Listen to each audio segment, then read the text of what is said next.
ಯಾರಿಗೆ ಯಾರೂ ಇಲ್ಲ, ನಿನಗೆ ನೀನೇ ಎಲ್ಲ. ಅವರು ನನ್ನವರು ಎಂದು ನಂಬಿ ಮೋಸ ಹೋದೆ.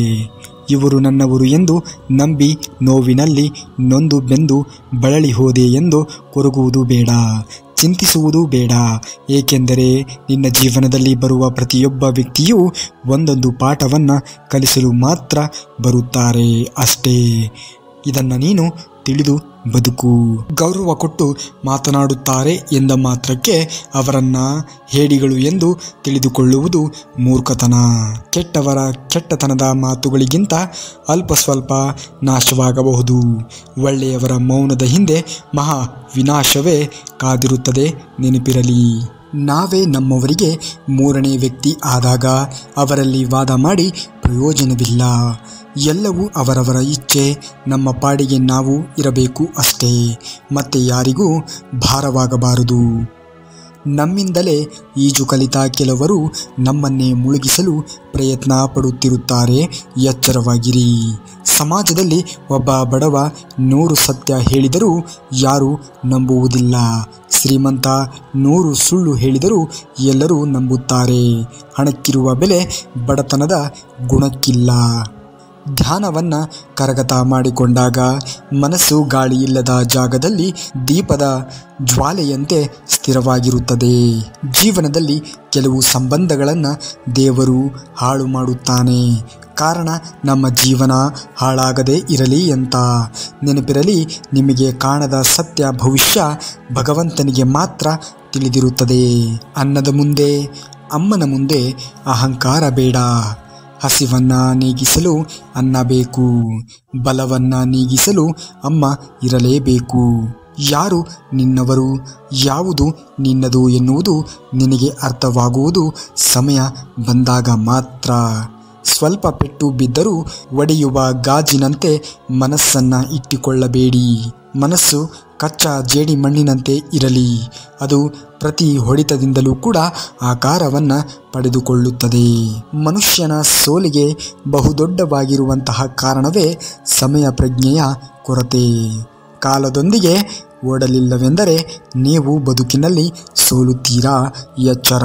ಕಣ್ಣಿಗೆ ಕಾಣುವುದೆಲ್ಲ ಸತ್ಯವಲ್ಲ. ಕೋಪದಲ್ಲಿ ಮಾತನಾಡುವವರೆಲ್ಲ ಕೆಟ್ಟವರಲ್ಲ. ತಾಳ್ಮೆ ಇದ್ದರೆ ಇಡೀ ಜಗತ್ತನ್ನೇ ಗೆಲ್ಲಬಹುದು. ಅದೇ ತಾಳ್ಮೆ ಕಳೆದುಕೊಂಡರೆ ಇಡೀ ಜಗತ್ತನ್ನೇ ನಮಗೆ ಶತ್ರುವಾಗಿ ನೋಡಲು ಪ್ರಾರಂಭಿಸುತ್ತಾರೆ.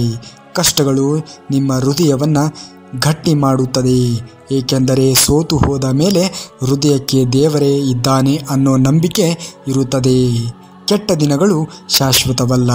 ಕೆಟ್ಟ ದಿನಗಳಲ್ಲಿ ಧೈರ್ಯ ಕಳೆದುಕೊಳ್ಳಬೇಡ. ಕೆಟ್ಟ ಸಮಯದಲ್ಲಿ ತಾಳ್ಮೆ ಕಳೆದುಕೊಳ್ಳಬೇಡ. ಸಮಯವೇ ನೀನು ಜೀವನಕ್ಕೆ ಒಂದು ಒಳ್ಳೆಯ ದಾರಿ ಕೊಡುತ್ತದೆ. ಪ್ರಾಮಾಣಿಕವಾಗಿ ಮಾಡುವ ಕೆಲಸ ಯಾವುದಾದರೇನು ಅದು ನಿಮಗೆ ಒಂದು ತುತ್ತು ಅನ್ನ ಕೊಡುತ್ತಿದ್ದರೆ ಅದರ ಬೆಲೆ ಗೌರವವೇ ಹೆಚ್ಚಿರುತ್ತದೆ. ಹಾಗಾಗಿ ಮಾಡುವ ಕೆಲಸದಲ್ಲಿ ಗೌರವವನ್ನು ಇಟ್ಟುಕೊಳ್ಳಿ. ಶ್ರದ್ಧೆಯನ್ನು ರೂಢಿಸಿಕೊಳ್ಳಿ.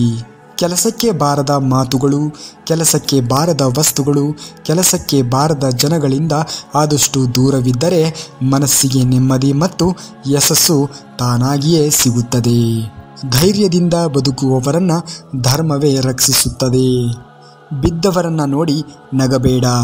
ಬಡವರನ್ನು ನೋಡಿ ಹೀಯಾಳಿಸಬೇಡ. ಹಸಿದವರನ್ನು ನೋಡಿ ತಿರಸ್ಕರಿಸಬೇಡ. ಕಾಲಚಕ್ರದಲ್ಲಿ ನಾವು ಒಬ್ಬರೇ ಎಂದು ಎಂದಿಗೂ ಕೂಡ ನಿನ್ನ ಜೀವನದಲ್ಲಿ ಮರೆತು ಕೂರಬೇಡ.